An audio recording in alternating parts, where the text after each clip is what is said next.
Aujourd'hui, on va parler de l'aménagement de cuisine fermée. En effet, on parle beaucoup de cuisine ouverte sur cette chaîne puisque c'est une problématique très fréquente et vous avez des difficultés d'aménager cette typologie. Mais aujourd'hui, on va parler des cuisines fermées, aussi bien en rénovation qu'en aménagement récent. Et vous allez voir une série d'exemples, spécifiquement 5 exemples différents d'aménagement de cuisine fermée. On va avoir des petites cuisines autour de 7 à 8 mètres carrés et des plus grands espaces autour de 15 mètres carrés également.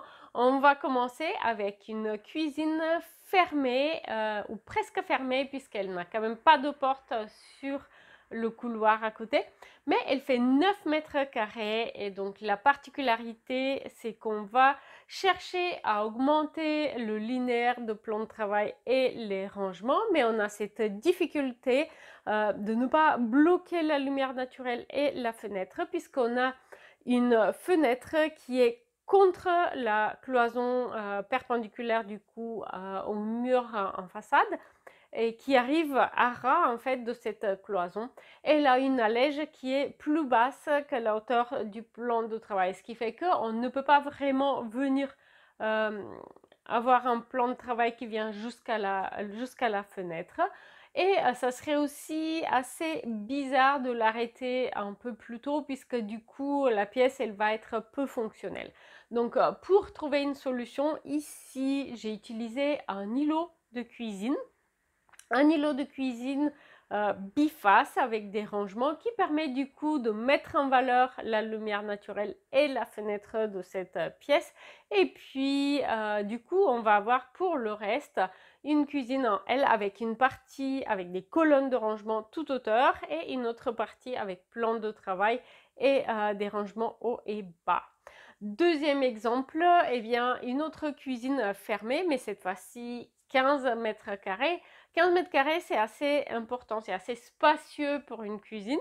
Et ici, spécifiquement, on va y ajouter aussi un coin repas familial pour 4 personnes. Donc on a une cuisine qui est colorée ici en vert olive et du coup une pièce qui est décorée avec du bois aussi pour apporter un côté un petit peu plus chaleureux à l'aménagement.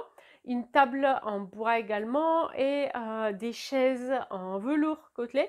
Les panneaux acoustiques avec des tasseaux en bois qui apportent un côté plus chaleureux à cet aménagement avec crédence et plan de travail effet granit. Donc il s'agit d'une assez grande pièce et vous allez remarquer également sa particularité, c'est que c'est une pièce avec deux portes.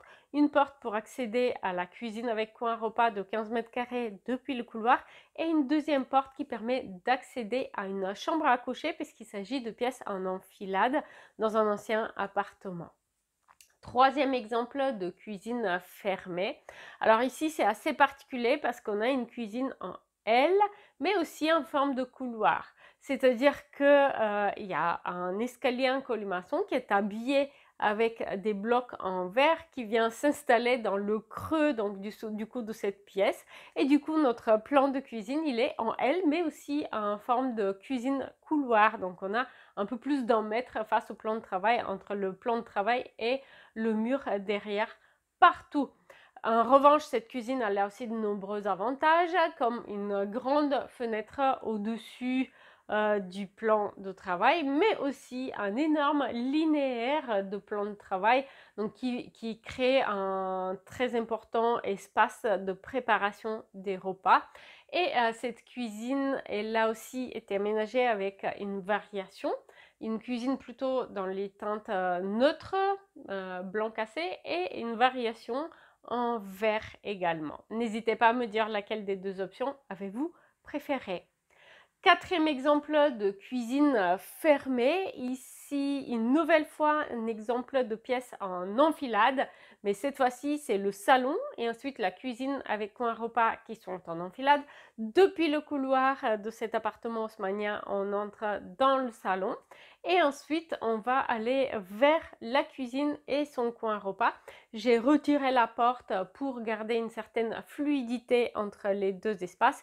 Et la cuisine et du coup la cloison entre la cuisine avec coin repas et le salon a été partiellement démolie pour créer un lien plus fort entre les deux espaces en superposant du coup le plan de travail avec une claustra en bois.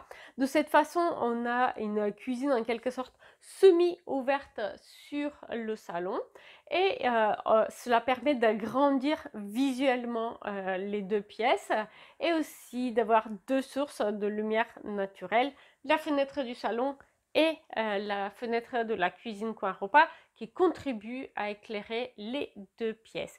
Et pour finir, un dernier exemple de cuisine fermée.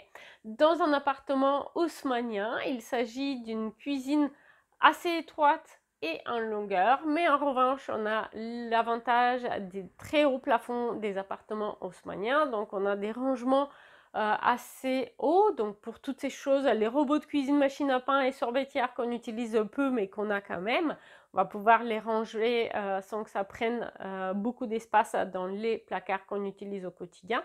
Et du coup, on a une cuisine qui est fonctionnelle et qui profite également d'un petit bar qui fait qui remplace la porte, en fait, la séparation par cloison entre la cuisine et l'entrée de l'appartement. Donc un espace à bar qui va créer aussi un côté plus convivial et va moderniser cet ancien appartement haussmannien. N'hésitez pas à me dire lequel de ces exemples de cuisine fermée avez-vous préféré.